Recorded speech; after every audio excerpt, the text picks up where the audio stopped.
Bismillahirrahmanirrahim. Bismillah, alhamdulillah, salatu wassalamu ala rasulillah wa ala alihi wa sahbihi wa mawalah. Nawaina ta'allum wa ta'lim wa tadhakkur wa tadhkir wa nafa wal intifa' wal ifadata wal istifadah wal hatha ala tamassuki bi kitabillahi wa sunnati rasulillah sallallahu alaihi wa alihi wa sallam wa du'a ila al-huda wa dilalata ala al-khair ibtigha'a wajhillahi wa qurbihi wa thawabih. Ya Fatahu ya Alim, ya Fatahu ya Alim, ya Fatahu ya Alim, iftah alaina fathan qariban ya arhamar rahimin. Alhamdulillah, kita bertemu kembali di pembahasan masalah kitab-kitab, pembahasan masalah kitab atau materi-materi yang dibahas atau permasalahan-permasalahan fikih yang dibahas di dalam kitab Safinatun Najah. Insyaallah pada hari ini kita akan membahas najis-najis yang dapat berubah menjadi suci. Qala al-musannifu radhiyallahu anhu wa ankum wa an walidikum wa an masyayikhikum wa an nabikum faslun fi ma yathuru minan najasat. Alladhi yathuru minan najasat thalath. Al-khamru idza takhallalat bi nafsiha wa jildul maytati idza dubigh wa ma sara hayawanan. Jadi ini adalah pembahasan masalah benda-benda najis atau zat-zat najis. Artinya dia memang najis, bukan terkena najis ya. Dia najis, memang najis. Seperti darah dan lain-lainnya. Dia memang zat yang najis. Zatnya itu memang najis. Itu ada zat-zat najis yang bisa berubah menjadi suci. Nah, kan biasanya kita ada yang kita tahu adalah sesuatu yang terkena najis bisa kita sucikan. Oke, tapi ini bukan sesuatu yang terkena najis. Najis itu sendiri bisa berubah menjadi suci. Nah, najis itu sendiri bisa berubah menjadi suci. Nah, itu ada tiga perkara atau tiga zat ya yang bisa berubah menjadi apa? Yang bisa berubah menjadi suci. Nah, berubah menjadi sucinya bagaimana? Berubah menjadi sucinya dengan yang namanya istihalah. Berubah menjadi sucinya dengan apa? Dengan istihalah. Istihalah itu apa? Istihalah itu perubahan sesuatu dari suatu sifat menjadi sesuatu dari suatu sifat menjadi sifat lain, sedangkan bentuknya itu tidak berubah. Jadi yang berubah hanyalah sifatnya, tapi bentuknya tidak berubah. Inqilabu syai'i min sifatin ila sifatin ukhra ma'a baqai halihi. Oke. Yang pertama sesuatu yang najis yang dapat berubah menjadi suci, yang pertama adalah al-khamr. Al-khamr itu maksud al-khamr di sini adalah apa? Biasanya khamr itu dibuat dari apa? Dibuat dari jus buah, ya kan? Dibuat dari jus buah, yang mana jus buah ini difermentasikan, kemudian nanti ketika difermentasikan nanti akan menjadi khamr, yaitu minuman yang memabukkan. Akan menjadi minuman yang memabukkan. Nanti kalau misalnya dibiarkan artinya tidak dikonsumsi, dia akan berubah lagi menjadi apa? Menjadi cuka. Akan menjadi cuka. Jadi cuka itu dalam prosesnya biasanya apa? Dia akan melalui proses menjadi khamr dulu. Akan melalui proses menjadi minuman keras atau minuman yang memabukkan. Nah, minuman yang memabukkan ini apabila dia berubah menjadi cuka, ya kan, berubah menjadi cuka dengan sendirinya, maka apa? Maka dia menjadi suci. Artinya cuka itu apa? Cuka itu suci. Nah, cuka itu suci. Oke.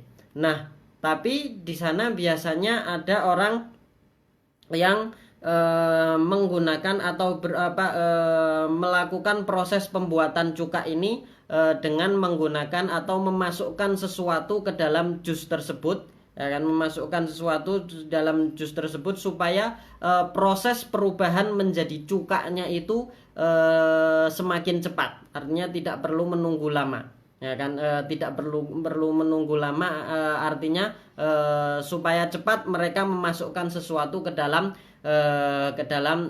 jus tersebut atau ke dalam minuman yang memabukkan tersebut supaya cepat jadi cuka. Oke. Nah, tadi kalau misalnya tadi yang kita bicarakan adalah yang dia menjadi suci adalah apabila dia berubah menjadi cuka dengan sendirinya, sendirinya.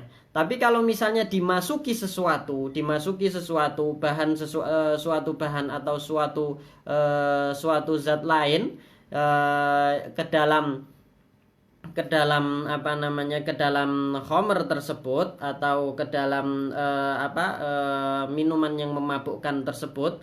Nah, apa hukumnya? Apakah dia tetap menjadi suci atau tidak? Nah, ini kita lihat apa yang dimasukkan itu apa? Yang dimasukkan ke dalamnya itu apa? Apakah barang suci atau bukan barang suci? Kalau misalnya bukan barang suci, artinya barang najis, misalnya barang najis katakanlah tai burung misalnya, ya akan dimasukkan supaya apa? Supaya cepat berubah menjadi cepat berubah menjadi cuka, maka cuka tersebut tidak menjadi suci atau tidak dihukumi sebagai suci. Tapi kalau misalnya yang dimasukkan itu adalah benda yang suci atau barang yang suci, yang dimasukkan ke dalam air yang memabukkan ini adalah barang yang suci, supaya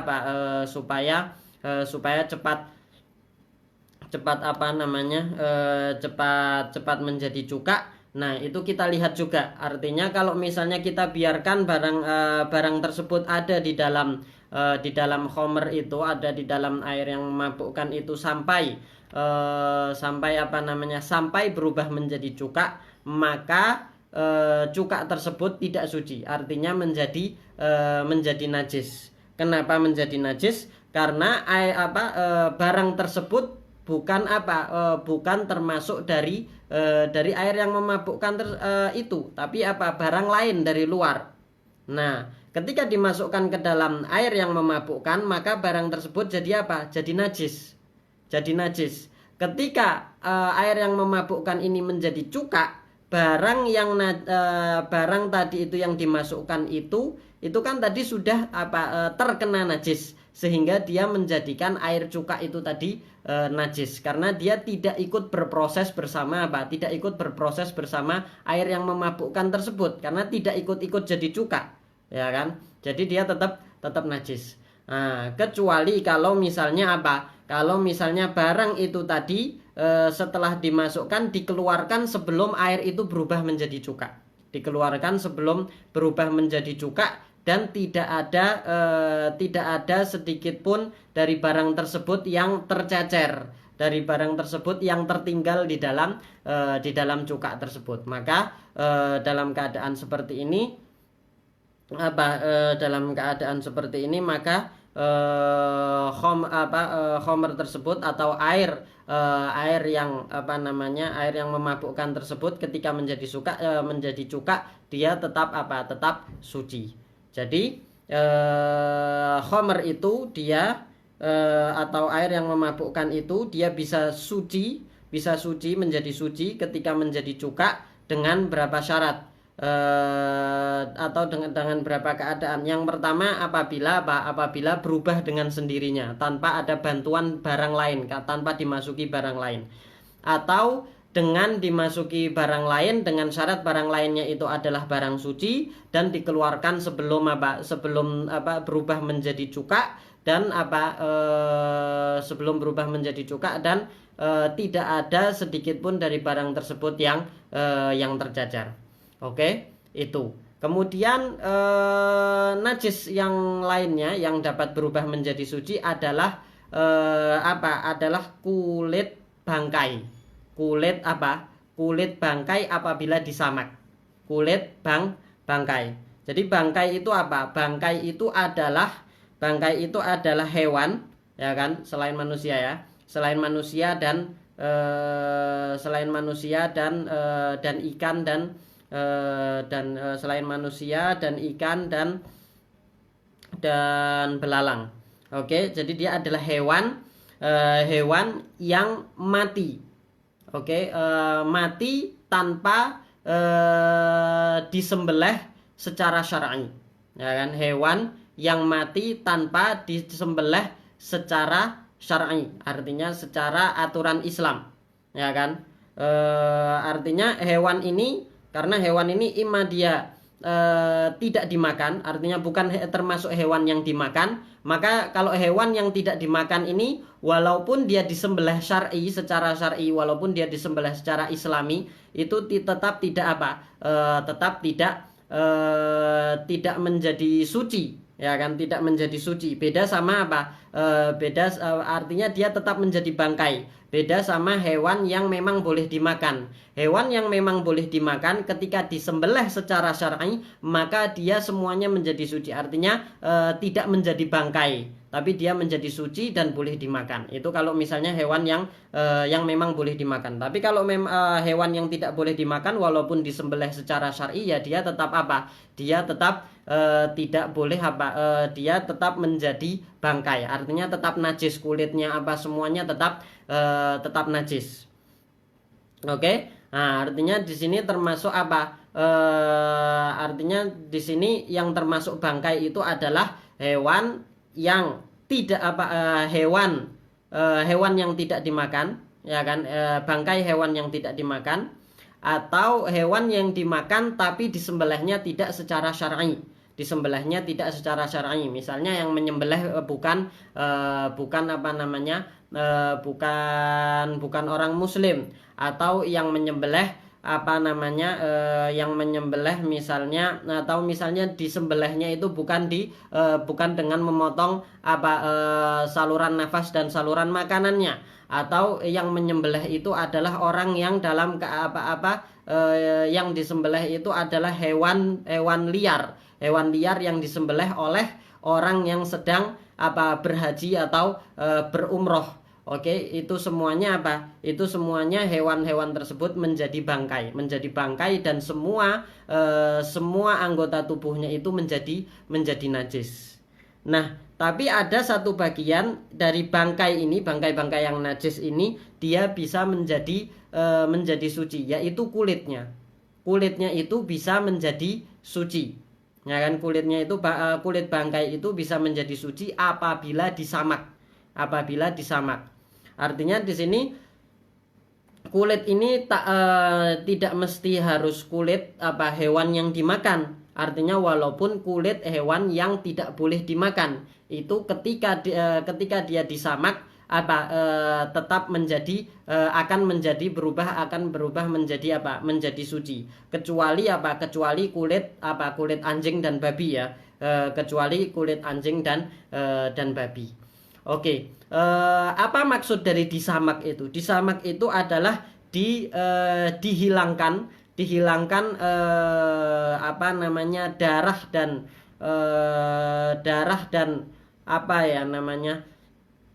darah, lemak-lemak, atau semua perkara yang amis yang ada di atas yang ada di atas kulit tersebut, dengan menggunakan sesuatu yang hirrif. Sesuatu yang hirrif itu artinya dia suatu zat yang biasanya digunakan untuk menyamak, itu adalah suatu zat yang apabila kita rasakan dengan lidah itu akan nyelekit di lidah. Ya kan, akan nyelekit di lidah. Itu namanya hirrif. Nah, itu biasanya adalah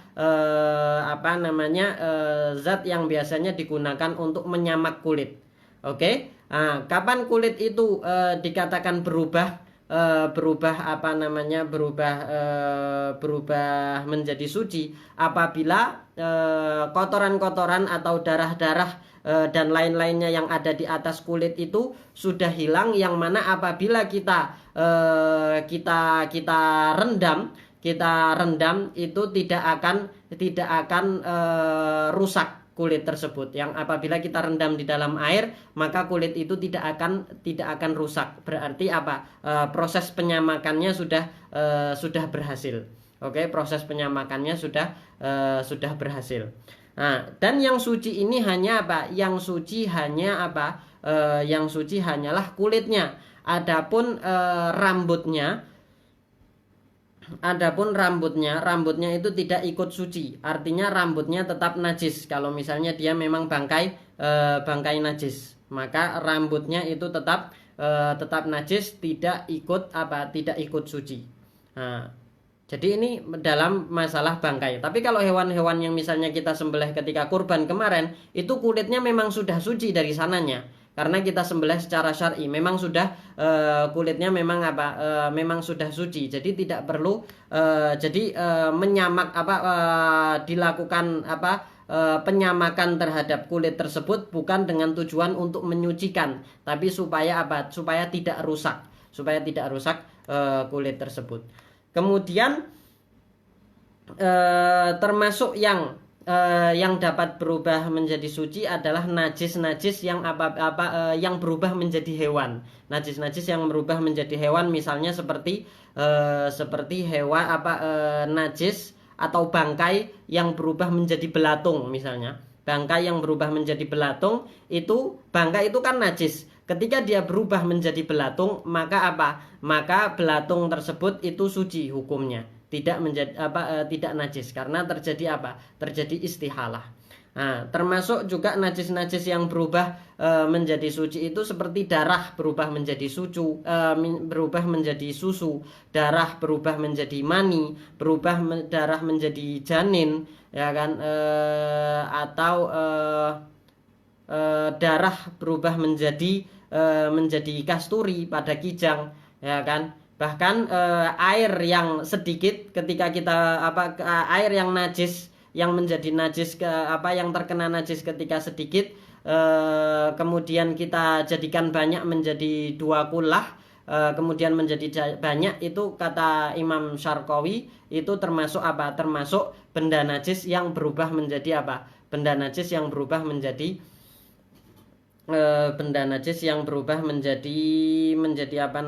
menjadi suci. Oke, itu tadi zat-zat najis atau benda-benda najis atau hal-hal yang najis yang dapat berubah menjadi suci. Oke, kemudian selanjutnya di dalam kitab Safinatun Najah penulis mulai membahas masalah najis. Apa aja itu perkara-perkara yang najis. Nah, musonif di sini berkata faslun fi anwa'in najasat, ya kan, macam-macam najis. An najasatu thalath, mughalladhah wa mukhaffafah wa mutawassithah. Al mughalladhah najasatul qalbi wal khinzir wa far'i ahadihima. Wal mukhaffafah baulus sabi alladhi lam yat'am ghairal laban wa lam yablugh al haulain. Wal mutawassithah sairun najasat. Jadi di sini pembahasan selanjutnya di sini adalah membahas apa saja sih benda-benda yang najis itu, apa saja sih zat-zat yang najis itu, apa saja sih perkara-perkara yang najis itu. Artinya memang dia zatnya itu dia najis, itu apa saja. Nah, di sini tentu dia ada sekitar 20 macam ya kalau kita misalnya mau sebutkan satu persatu. Tapi di sini biar kita mengetahui dulu apa sih sebenarnya najis itu. Najis itu di dalam bahasa Arab secara bahasa artinya segala sesuatu yang menjijikkan. Segala sesuatu yang menjijikkan walaupun suci itu secara bahasa itu najis. Seperti apa? Misalnya seperti ludah, seperti mani, seperti ingus dan lain-lainnya, seperti keringat dan lain-lainnya, itu secara bahasa itu najis. Secara bahasa najis. walaupun suci. Tapi secara di dalam syariat atau di dalam terminologi fikih, ya kan, itu najis itu adalah sesuatu yang menjijikkan yang membuat sholat seseorang itu tidak sah ketika tidak ada ketika tidak ada keringanan. Oke, jadi sesuatu yang membuat sholat seseorang itu tidak sah ketika tidak ada keringanan. Maksudnya keringanan di sini apa? Misalnya keringanan di sini adalah orang yang di badannya ada najis. Oke, ada najis. Kemudian dia tidak menemukan tidak menemukan air untuk membersihkan najis tersebut, maka dia tetap harus sholat sebelum keluarnya waktu, walaupun dia nanti wajib mengulangi. Nah, tapi ini tidak menjadikan benda najis yang menempel di badannya itu menjadi suci, tidak, itu tetap tetap najis. Demikian juga misalnya orang tapi dia di sini mendapatkan keringanan dari agama, dibolehkan atau tetap diwajibkan melakukan sholat sebelum keluarnya waktu walaupun ada najis. Demikian juga orang yang istinja menggunakan tidak menggunakan air, yang istinja tanpa menggunakan air, yang sebagaimana yang kita jelaskan di awal pertemuan itu juga najisnya belum hilang, masih ada di kemaluan dia, tapi hanya najisnya tinggal sedikit. Nah, tapi dia dibolehkan sholat itu karena memang diringankan oleh agama. Tapi bukan berarti benda tersebut kemudian kotoran yang ada di kemaluan tersebut kemudian tidak najis, tidak seperti itu. Nah, jadi najis itu secara terminologinya di dalam fikih itu adalah sesuatu yang menjijikkan, yang sesuatu yang menjijikkan yang tidak yang menjadikan sholat seseorang itu tidak sah. Yang menjadikan sholat seseorang itu tidak sah ketika tidak ada keringanan. Oke, jadi kalau ada keringanan ya dia tetap sah sholatnya. Oke. Kemudian apa saja sih yang najis? Nah, kita kemudian apa saja sih yang najis itu di sini kita kasih mukadimah bahwasanya sesuatu itu sesuatu yang ada di muka bumi ini kita bisa bagi menjadi dua, menjadi makhluk hidup atau makhluk hidup ataupun benda mati. Oke, makhluk hidup, kalau makhluk hidup itu makhluk hidup itu ada dua macam. Maksud ana gini, makhluk hidup yang dimaksud dengan makhluk hidup di sini adalah manusia dan hewan, yaitu makhluk yang mempunyai ruh, makhluk yang mempunyai ruh. Oke. Nah, berbeda dengan tumbuhan. Mungkin sebagian orang mempelajari bahwasanya tumbuhan termasuk makhluk hidup, tetapi secara syariat atau di dalam bahasa Arab dia tidak termasuk makhluk hidup ya, tapi dia termasuk benda mati. Oke. Nah, semua makhluk hidup itu hukumnya suci kecuali dua, yaitu kecuali ketika hidup ya. Semua makhluk hidup ketika hidup itu hukumnya hukumnya suci kecuali anjing dan babi, tapi ketika mati, nah itu berubah hukum. Ketika mati nanti tinggal dilihat dia itu manusia atau ikan atau belalang atau selain itu. Kalau misalnya selain itu, apakah dia dimakan atau tidak dimakan? Kalau misalnya kalau misalnya manusia atau ikan atau belalang, berarti dia tetap suci walaupun sudah mati. Kalau misalnya selain tiga itu, kita lihat dimakan atau tidak dimakan. Kalau tidak dimakan berarti dia dia najis. Kalau misalnya dimakan, kita lihat apakah dia disembelih secara syar'i atau tidak. Kalau tidak disembelih secara syar'i berarti najis. Kalau disembelih secara syar'i berarti tetap suci. Itu untuk hewan. Adapun untuk benda mati, benda mati itu semuanya suci. Benda mati itu semuanya suci kecuali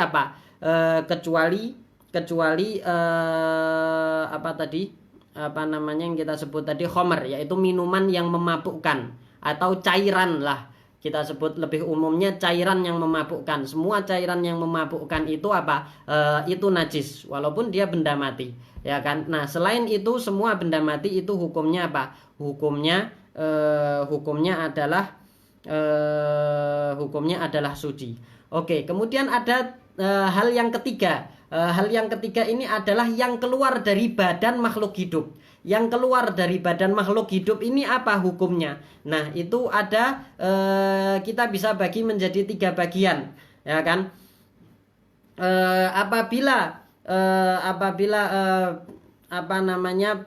yang keluar dari badan itu berubah menjadi sesuatu yang baik, ya kan, berubah menjadi sesuatu yang baik bagi berubah menjadi sesuatu yang baik artinya berubah menjadi sesuatu yang tidak menjijikkan,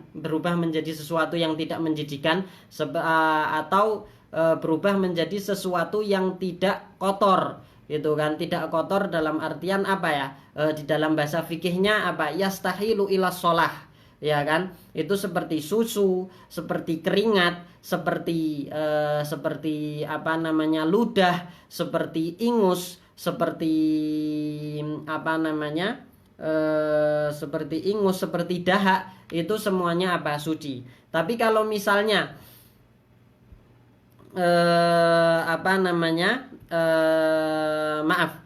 kalau misalnya tidak ada perubahan dari sifat ke sifat, itu suci, seperti keringat dan lain-lainnya itu tadi ya.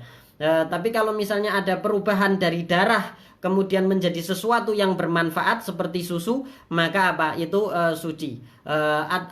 Tapi apabila berubahnya itu atau berubah menjadi sifatnya itu menjadi sifat yang tidak bermanfaat seperti darah dan lain-lainnya, maka itu tidak menjadi suci. Tentu ini pembagian secara umum. Sekarang kita akan bahas lebih detail lagi. Jadi di sini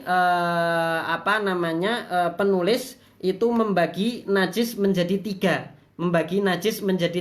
Kalau dilihat dari hukumnya. Maksudnya dilihat dari cara membersihkannya nanti ketika terkena badan atau baju atau suatu tempat. Oke, apabila kita lihat dari cara membersihkannya, maka najis itu dibagi menjadi 3. Ada najis mughalladhah, ada najis mukhaffafah, ada najis mutawassithah.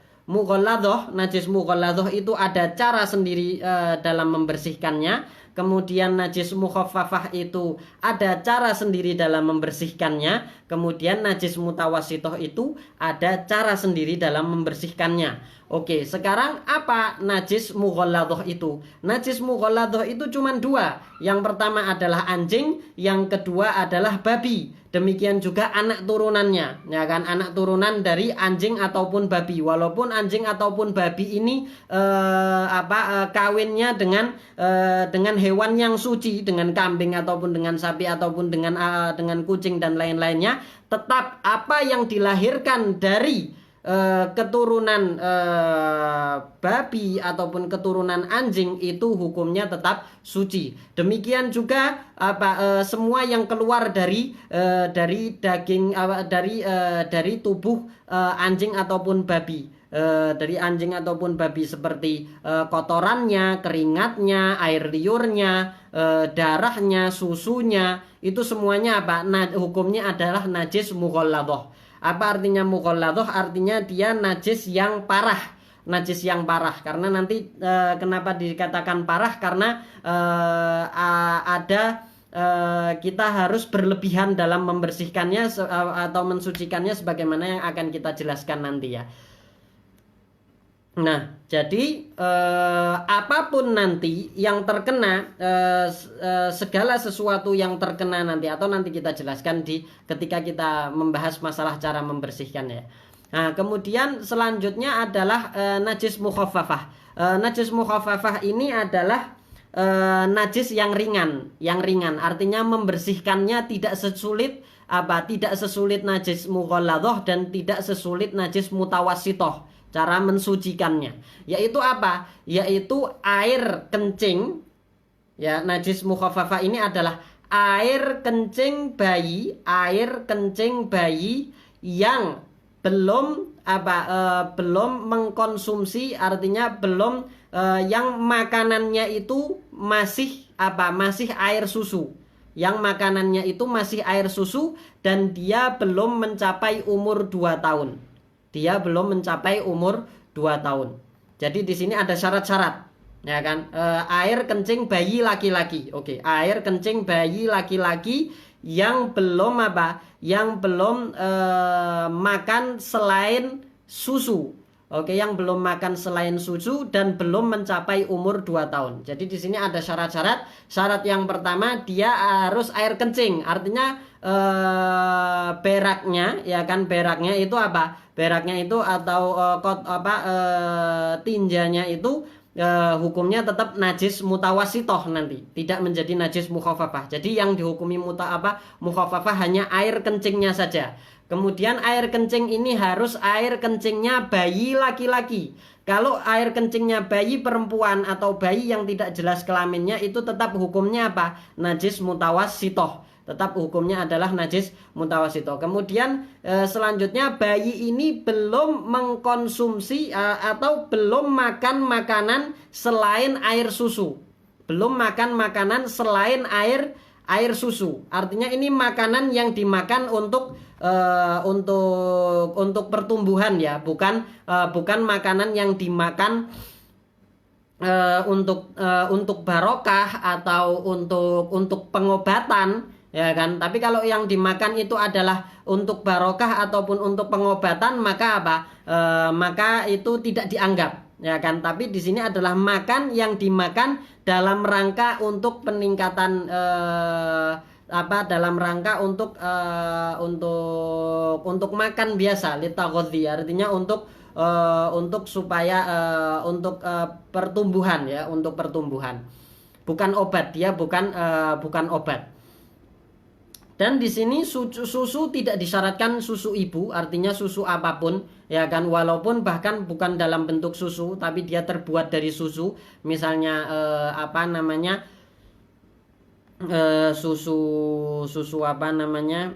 misalnya keju ataupun yogurt ataupun zabadi dan lain-lainnya, selama dia terbuat dari susu walaupun bukan dari susu ibu, bahkan walaupun susu itu adalah susu yang najis, itu tetap tetap masih najasahnya itu, artinya air kencingnya itu tetap tetap masih dihukumi sebagai najis mukhaffafah. Tapi kalau misalnya sudah berubah sampai menjadi mentega, misalnya susunya itu sudah berubah menjadi mentega, nah itu beda lagi. Walaupun menteganya itu terbuat dari susu ibunya, itu tetap itu sudah tidak dianggap susu lagi, sudah dianggap makanan lain. Oke. Kemudian syarat selanjutnya adalah belum mencapai umur 2 tahun. Ya kan, 2 tahun umur pakai bulan hijriyah, ya, belum mencapai umur 2 tahun tahun hijriyah. Oke, artinya kalau misalnya walaupun dia misalnya dia tidak makan apapun selain susu, tapi dia sudah dari sejak lahir, tapi dia sudah dia sudah berumur lebih dari 2 tahun. Nah, kalau dia sudah berumur lebih dari 2 tahun, maka hukum air kencingnya tetap hukum air kencingnya tetap najisnya najis mutawasitoh, bukan najis mukhaffafah. Kemudian juga syarat yang terakhir adalah air kencing ini belum bercampur dengan air sedikit atau air yang banyak dan merubah sifat air yang banyak tersebut. Artinya kalau ada air sedikit atau air sedikit terkena air kencing bayi, maka air yang sedikit tersebut najisnya adalah najis mutawasitoh, bukan najis mukhaffafah, ya kan. Tapi kalau misalnya air itu banyak, demikian juga kalau misalnya air itu banyak, kemasukan air kencing bayi yang memenuhi syarat-syarat tadi itu, tapi merubah sifat sifat air yang banyak tersebut, berubah sifat, berubah warnanya atau berubah rasanya atau berubah baunya, maka air tersebut juga najisnya menjadi najis mutawasitoh. Airnya menjadi najis mutawasitoh. Nah, demikian juga kalau misalnya kita ragu apakah syarat-syarat apakah bayi ini sudah berumur 2 tahun atau belum mencapai umur 2 tahun, maka hukumnya hukumnya menjadi najis najis mutawasitoh. Oke, hukumnya menjadi najis mutawasitoh. Oke, sekarang najis mutawasitoh itu apa saja? Yang dihukumi sebagai najis mutawasitoh. Najis mutawasitoh adalah semua najis selain 3 najis itu tadi. Selain anjing, selain babi, dan apa yang diproduksi dari anjing dan babi. Kemudian juga selain air kencing bayi laki-laki yang belum makan selain air susu dan belum mencapai umur 2 tahun. Oke, selain itu semuanya najis itu hukumnya adalah mutawasitoh. Hukumnya adalah najis mutawasitoh. Seperti apa? Kita akan sebutkan lebih rinci lagi. Apa sih najis mutawasitoh? Mungkin ada beberapa yang yang belum tahu bahwasanya itu adalah perkara yang najis.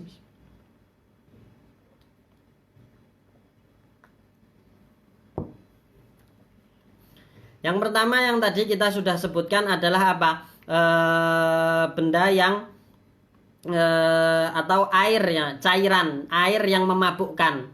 Air yang memabukkan itu semuanya semua air yang memabukkan itu itu najis. Tapi kalau misalnya dia benda padat, bukan cairan, dia benda padat, artinya semua cairan ya, semua cairan yang memabukkan itu najis. Tapi kalau misalnya benda padat seperti narkoba dan lain-lainnya yang dia bukan cairan, yang dia benda padat, itu tidak najis, kecuali kalau dicairkan ya dia menjadi najis. Kemudian juga kita sudah sebut juga tadi bangkai, ya kan, bangkai. Selain bangkai selain bangkai manusia, bangkai ikan dan bangkai belalang. Maksud ikan di sini adalah semua hewan yang hidup di dalam air dan tidak mampu hidup di darat. Semua hewan yang hidup di dalam air dan tidak mampu hidup di darat. Ya kan, artinya kalau misalnya dia hidup lama di darat maka akan mati. Maka itu adalah ikan. 3 bangkai ini tidak termasuk tidak najis. Yang najis adalah bangkai selain 3 ini. Kemudian selanjutnya yang najis adalah darah. Darah, semua darah itu najis. Kecuali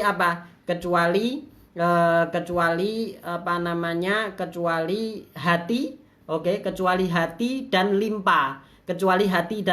Jadi hati dan limpa itu sebenarnya darah. Oke, tapi hati dan limpa ini dia suci, boleh dimakan. Oke, suci dan boleh dimakan. Tapi apabila darah dan limpa ini mencair, maka hukumnya menjadi najis.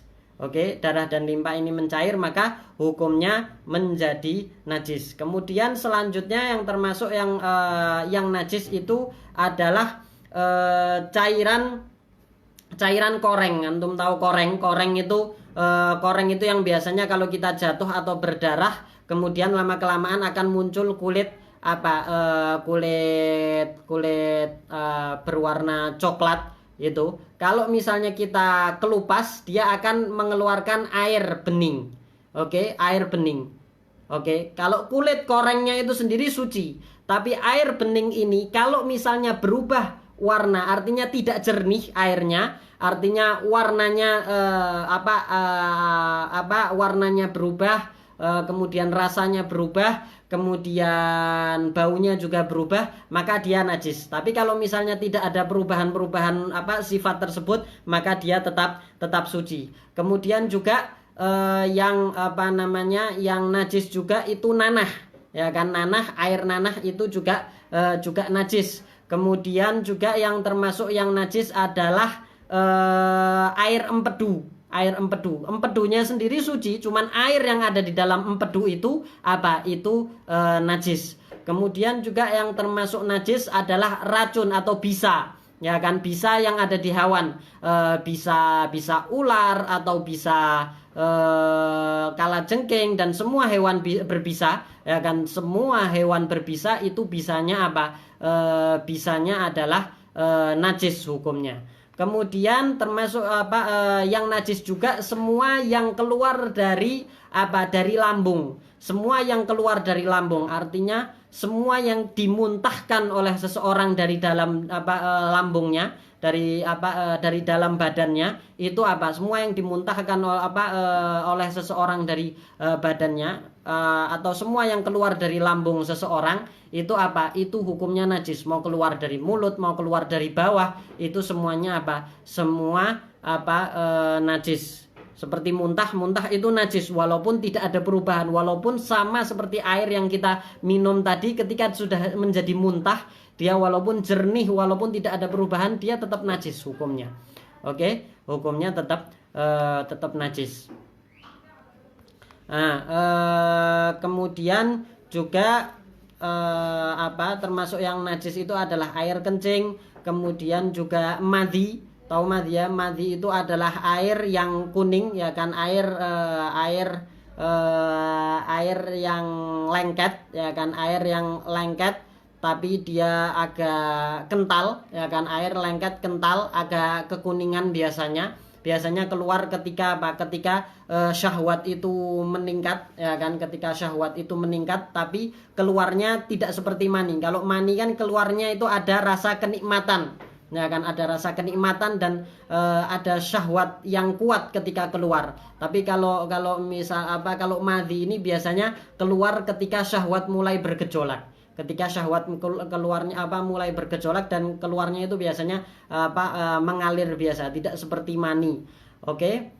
Dan ini biasanya madhi ini tidak keluar kecuali dari orang yang sudah balik. Dan itulah yang keluar ketika perempuan biasanya mulai